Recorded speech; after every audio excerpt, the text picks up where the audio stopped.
Sana maayos ang kalagayan niya.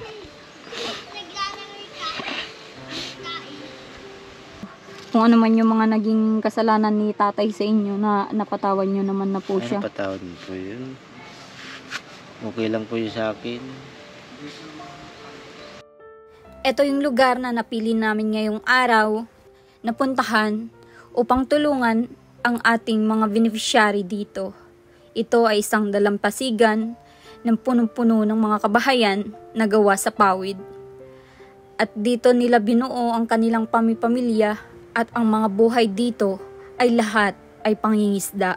Samahan niyo ako upang kumustahin ang ating mga beneficiary dito. At huwag kalimutang mag-comment, like, at subscribe sa ating channel. Once again, nandito na naman tayo kila Ate Jennifer at sana supportahan niyo po itong vlog natin sa kanila para naman, ayan, kagaya ng mga iba nating tinutulungan, ma-sharean din natin. Maliit man o malaki ito, ma-share po natin sa kanila para makabawas sa kanilang kahirapan sa buhay. Ayan, nandito po tayo. Hello! Kumusta dito ka, Ate Jen? Ayan, medyo matagal ako hindi nakabalik sa inyo, ano? Opo. Kumusta? Kumusta? Okay lang po. Kumusta na ang buhay? Parang nandito yung mister mo kanina. Ano po, nag-ano nung bulinaw. Ano yun? Isda po maliliit. Ah, okay. Ano yun? Ano niya yun? Kita niya yun, siyang nakahuli. Hindi po nakapag-ano at nag-ilaw po kagabi. Ah, okay. Yun yung ano niya, nailawan niya. Kasag po yung huli niya kagabi. O bakit nagkaroon siya ng malilit na ano? Ano po, galing po doon sa kabila. Binigay sa inyo? Binili po. Wala naman po siyang huli kagabi ay. Ah, Kasag okay. na pangulam Oo. kanina ng tanghali. Oo. Ano yun, pang ulam-ulam lang talaga yung nakuhuli niya. Ano? Opo. Kumusta naman? May ano pa kayo? May mga pagkain pa kayo? Meron pa naman po. Oo, maganda yan. Good yan. Si mama mo, kumusta siya? Ay, naandun po, nakipag-meeting. Eh, pag-meeting siya. Ikaw, galing ka din doon. Opo. Anong meron ba doon sa meeting na yun? Asembleya daw po yun. Pangkalahatan. May ano din yun, may mga bibigay din sila. Opo. Ano daw yun? Bigas po. Mga bigas-bigas. Opo.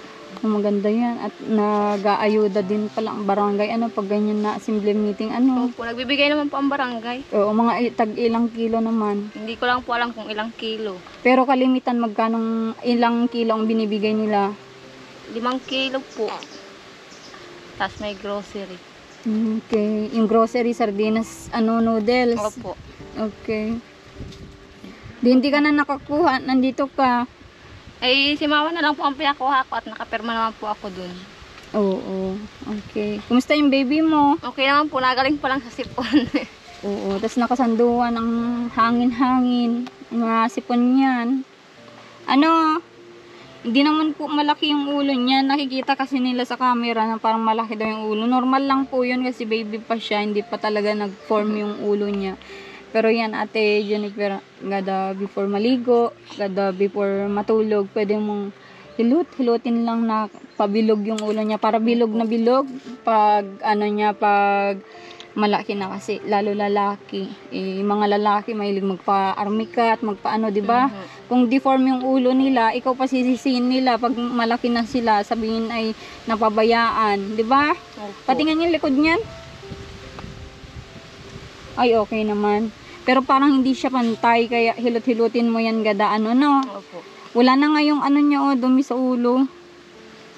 Lalagyan ko po ng baby oil ay. Tsaka bulak, ganyan, matatanggal din naman yan, no? Opo. Oo. San si, ano, si kuya? Ay po, nagtatagka lang ulo ng bulong. Kuya, kumusta? Masama po. Ayos naman. Naglilinis ka ng ulam nyo? Ah. Oo. Tuloy-tuloy pa rin ba yung hanap buhay ni mister mo? Opo. Kasi katatapos lang po namin ng makalawa. Ah, tapos lang, ano yun? Ano po, Lugka. nag-araw. Nagpalaw po ng inyong. Ah, nagpalaw. Okay, oo. Grabing ano kasi dito sa inyo, sobrang layo. Kahit ano yung gusto mong i-share na materyales ng bahay para maano naman tong bahay nyo ay sobrang layo kasi ano, yung sa pagsakyan pa lang ay ano. Mahal pati sa ano, pag sasakay. Oo, mahal ano. Mahal ang singit.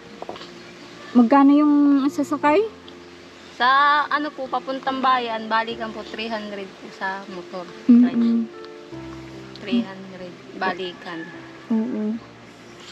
Ate Jennifer, may balak ka pang dagdagan yung mga anak mo? Po. Oo, tama na yan ha. Kasi ang hirap ng buhay, kawawa naman sila. Wala silang magiging buhay kung ganyan. Na na tingnan mo naman yung nyo, 'di ba? Yung bahay nyo. Oo. Yung sobrang lang, pangarap ng pamilyang ito, mapaayos tong bahay nyo, 'di ba? Opo. Yun lang ang pangarap namin pa isang bahay. Mapaayos yung bahay nyo. Itong camera, nagpapablog na. So, yan. Kung ako yun lang yung mayaman talaga na kahit hindi na kailangan ng sponsor, hindi na kailangan ng viewers, kahit walang vlog sana, kung may mga ganitong pwede akong mag-share. Kaso nga lang ay isa din akong ay mahirap na tumutulong. Opo. Sa pamamagitan ng pag-vlog. Nagba-vlog ako para makakuha kayo ng sponsor, mapaayos yung bahay nyo. O, diba? Ang ganda yun pag Tapos kung may views kayo, dun din kami kukuha ng pang-groceries nyo. Yun yung nito proseso, parang lang. Ang na lang namin, bonus namin yung magkaroon kami ng followers, subscribers na yung makilala kami na 'di ba? Yun na lang yung pinaka-bonus namin kasi parang umiikot lang 'yan. Lalo ngayon yung mga subject ko, parang kayo ay talagang nangangailangan na i-renovate yung bahay, paayos. Sobrang hirap gumalaw, sobrang hirap kung anong meron lang na kinita ng video nyo, yun lang yung sinishare ko din sa inyo, binibigay ko sa inyo para magamit nyo sa sa pang groceries, pang nyo, 'di ba? Opo. Oo. Yung binigay ko bang bigas, wala na yun, ubos na. Ubos na po. Bili na po kami ng bigas. Oo. Ubos na. Di magsisimula na naman kayo sa kilo-kilo. Opo. Di bale, pag may blessing naman ay makakadid ako ulit ng ng isang sakong bigas para makatulong sa inyo. Ayun. Basta lang, move lang tayo kung yung basta pag pinagpapatuloy ko lang yung pag sa inyo, pagtulong para pag balik-balik sa inyo para naman kung yung maitulong ko. Yun at yun lang. Kuya, dito ka! Busy si kuya maggawa ng ulam ay. Anong oras pa lang? Alas 3 pa lang. Mabubulok po ay. Yung gabihan nyo na yun? Opo, pang-upoy mamaya. Okay, oo. Kuya, kumusta? Ayos naman po. Ayos naman, oo. Hindi pa, tapos na kayo sa trabaho nyo? Tapos na po. Okay. Makalipas naman po ng mahal na araw ulit. At mga araw naman na po sa kabilan. Oo, dito ka kuya, hindi ka makakita ng dyan, camera. Dito ka sa labas. At may kasalanan ka daw kay Ate Jennifer. Upo ka po dyan sa tabi ni misis mo. Alam mo ba yung kasalanan mo sa kanya? Hindi. Hindi.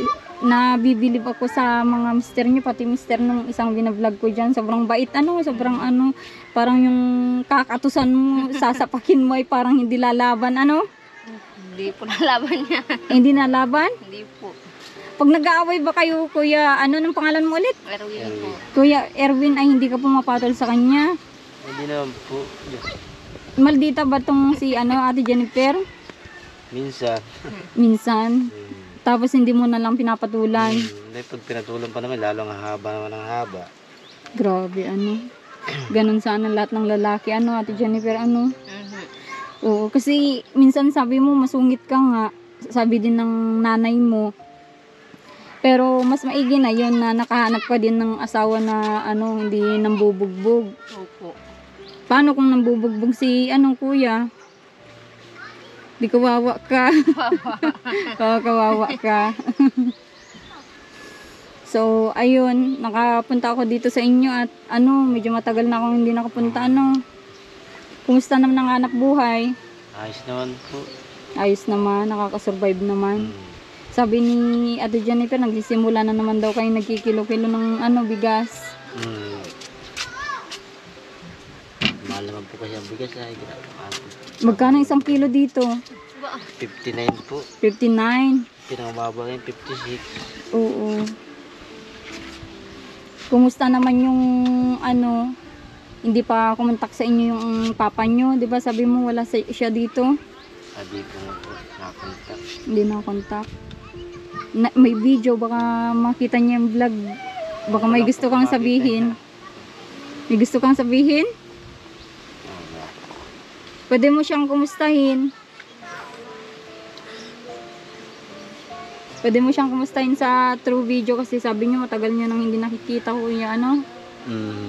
O pwede mo ano sabihin kung may gusto kang ipaabot sa kanya. Sabi mo papa mo. Oo. O kuya, pwede mong sabihin kumusta ka na dyan, papa. Miss na miss na kita. Namimiss mo din yung papa mo, kuya? Kumusta na siya?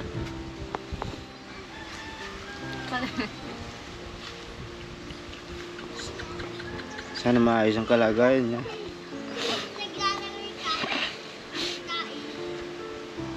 Okay lang yun, kuya, no? Alam ko, ramdam ko yung ganyan na ano. Ano na ba? Matanda na ba yung papa mo, kuya? Matanda na po rin. Trinay nyo bang ano, hanapin? Nagpunta po yung minsan dito nakarang taon. Pero hindi nyo alam kung nasan siya ngayon. Hindi po.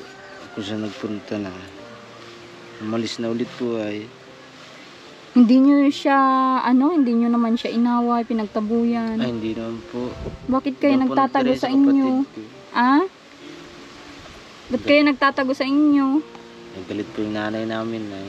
Galit! Hindi na rin po niya pinapansin. Kaya, hindi na siya nagpakita dito, Tapos yung mga anak, watak-watak pa, wala dito. Kaya nag-alis na rin. Grabe.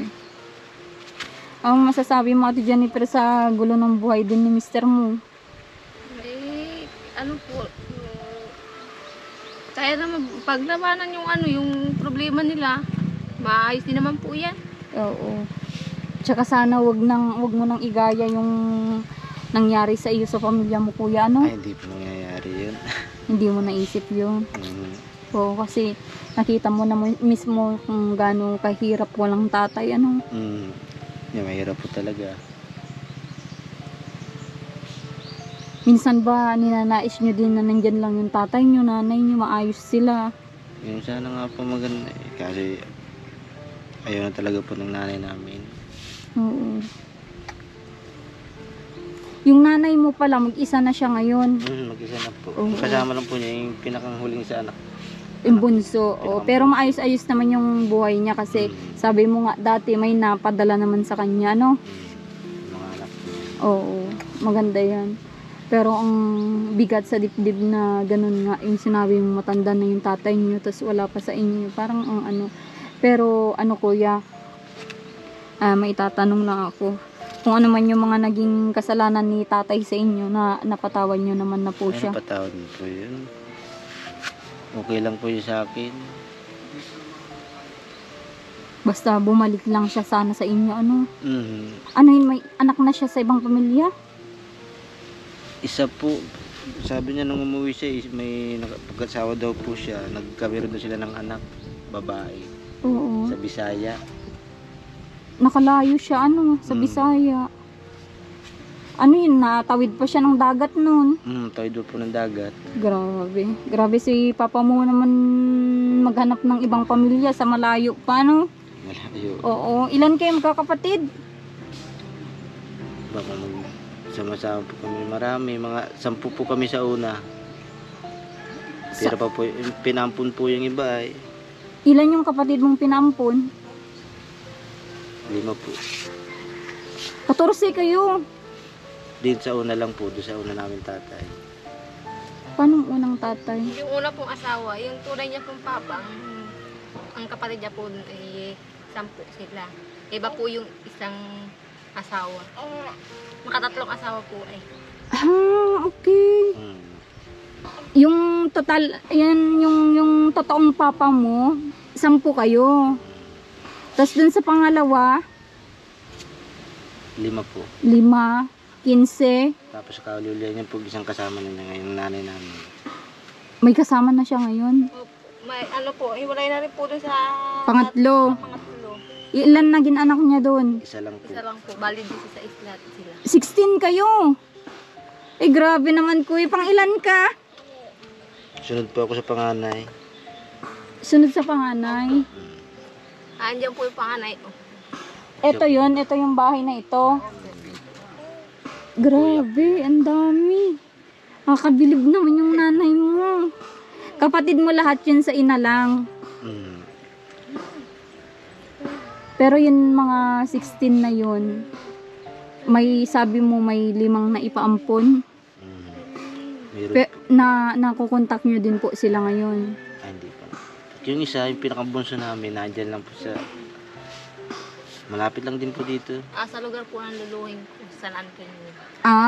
Doon din pinaampon, doon sa San Antonio, part ng Kapalongga din yun di ba? Kapalongga din po. Oo. Eh yung 4, di nyo alam kung nasan sila. Gusto nyo din mamit sila, sana. Sana. Oo. Ako din, di naman po kami kilala noon. Pero alam nyo yung mga pangalan nila kuya? Ay, di rin po. Maliit pa po ako ng pinampapit siguro nila eh. Ay ganun. Mm. Yung pagkakaalam nyo saan lugar sila pinaampon? Meron po sa Kapalongga, Binawangan, Makutang, saka po doon sa San Antonio. Yung isa?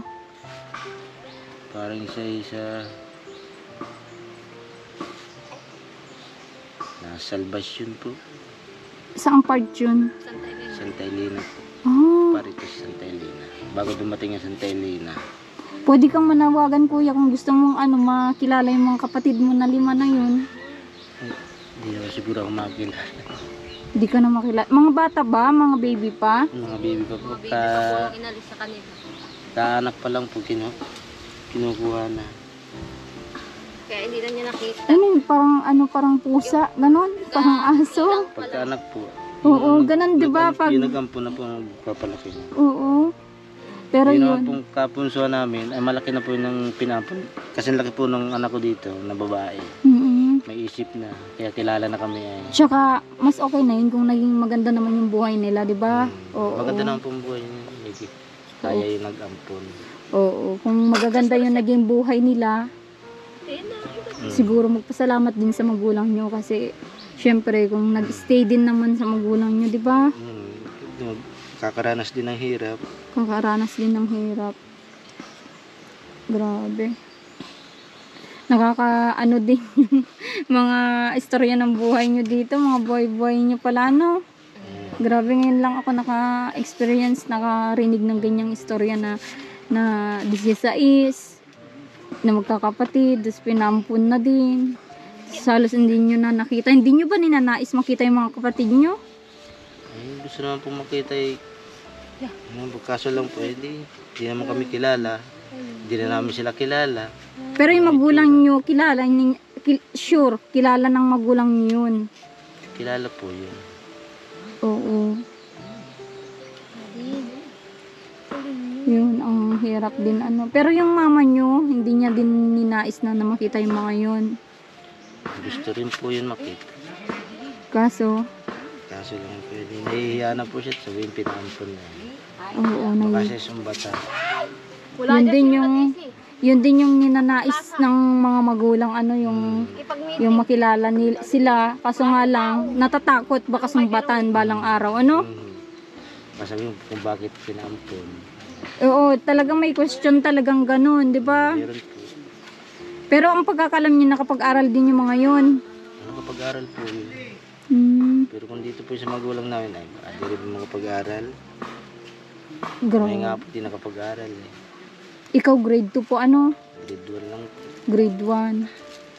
Pero di naman ako makukuha niya. Kasi na ako pumunta eh. Maalam naman po magbasa. Sulat. Di bale, may alam ka naman pala po kayo walang ano. Tsaka nga yung panahon na ito, bihira na yung ganun na talagang hindi alam magsulat, hindi ano. Kahit hindi nga nakatungtong sa school, kung nagsulat-sulat, ano sa bahay, matuto naman po matututo siya. naman po. Oo, kaya ano. Kaya yung anak mo kuya, palagan mo yung mga yan, ano? Ay, pagtatapusin ko po yung lahat. Hindi ko Oo, pa yung gagaya sa akin. di mo igagaya sa iyo. Hindi nakapag-aral. Oo, kasi ang hirap. Ito bang kuryente nyo dito? Kasi sarili nyo yung kontador nyo? Saksak lang. Diyan po sa pinsan ko yun po. Di nagsishare din po kayo. Buwan-buwan 250. Grabe. 250 po ang Tapos buwan. ilaw tsaka yan lang yung ano na yan. Maliit na electric fan. Grabe. 250 hindi yun bumababa, hindi tumataas. Nababa naman po. Minsan. 200. Maganda. Oo. Natutulong. Baba po yung bill. 200 lang po ang Minsan po mababa ang bill eh. Tapos Mataas, kaya nataas din. Oo, okay. Sige, bigyan ko kayo ng pang-ulam ngayon. Hindi ako nakapagdala ng groceries at sabi ko sa sunod na punta ko sa inyo groceries. Okay Pang-ulam. lang po yun. Oo. Wala po yun. Walang problema. Ano kuya Ay, salamat po. pang-ulam. Thank you. Oo, para may panglakas ka sa pandagat, panglugka ng nyog. Mangingilaw na naman nga po ako mamaya. Ano yan, nagpapahinga ka din ng araw, natutulog ka din sa Sa araw. araw po tulog. Ganda yan, para may lakas din po kayo.